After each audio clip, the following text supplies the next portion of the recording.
Topic mycoplasma. Mycoplasma एक तरह के बैक्टीरिया होते हैं जिनके पास सेल वॉल नहीं होती है, तो इनको आप सेल वॉल लेस बैक्टीरिया कह सकते हो। सेल वॉल लेस बैक्टीरिया कहते हैं। These are smallest cellular organisms, सबसे छोटे सेलुलर ऑर्गेनिजम्स है। इनसे छोटा जो कुछ भी है वो सेलुलर नहीं है, मतलब इनसे छोटे वायरस है वो सेल नहीं है। They are less than a complete cell. तो कंप्लीट सेल है तो स्मॉलेस्ट जो है वो mycoplasma. Discovered by Nocard and Roux in pleural fluid of cattle. इन्होंने pleural fluid of cattle, pleural fluid मतलब लंग्स की जो मेम्ब्रेन होती है उसके अंदर जो फ्लूइड भरा होता है उसको प्लूरल फ्लूइड कहते हैं।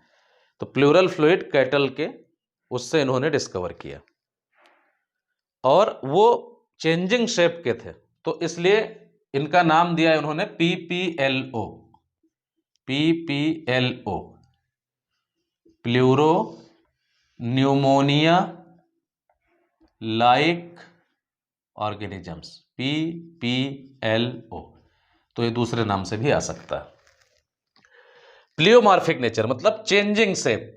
प्लियोमॉर्फिक का मतलब क्या, जो शेप चेंज करता रहे, अपनी शेप बदलता रहे, इसीलिए इनको क्या कहा जाता है। These are also called jokers, jokers of microbiology.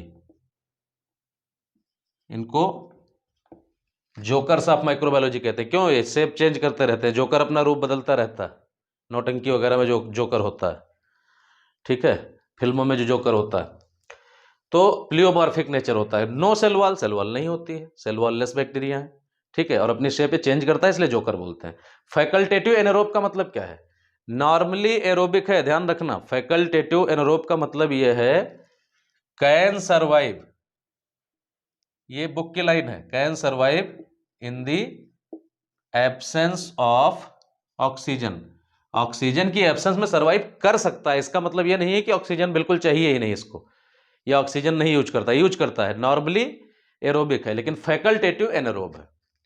Resistant to penicillin, देखो बेटा पेनिसिलिन एक एंटीबायोटिक है और ये सेल वॉल की सिंथेसिस पे काम करता है, सेल वॉल की सिंथेसिस को ब्लॉक कर देता है।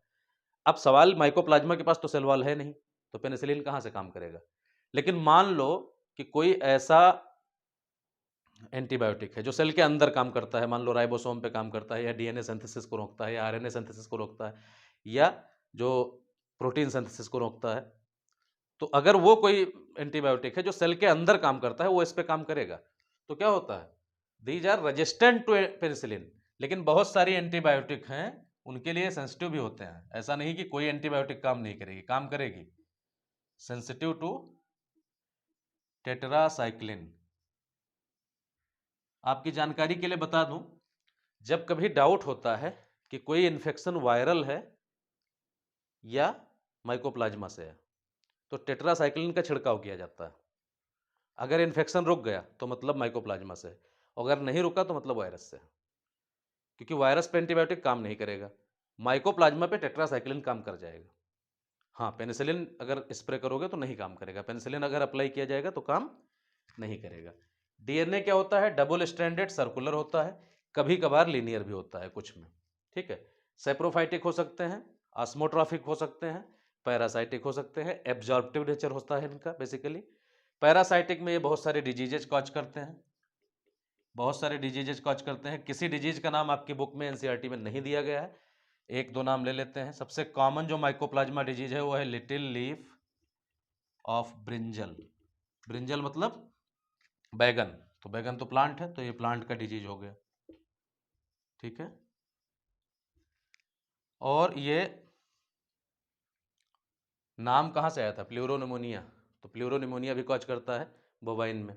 इसके अलावा ह्यूमन में भी, male sterility in human, male sterility in human, तो ह्यूमन तो एनिमल है, तो एनिमल डिजीज हो गया। तो इसके अलावा भी डिजीजेज कॉज करता है, लेकिन डिटेल में कुछ है नहीं, तो ज़्यादा आपको परेशान होने की ज़रूरत नहीं, इतना काफ़ी है। तो this was all about mycoplasma. अब हम इसके बाद आगे के टॉपिक्स पढ़ेंगे इस चैप्टर के। Thank you.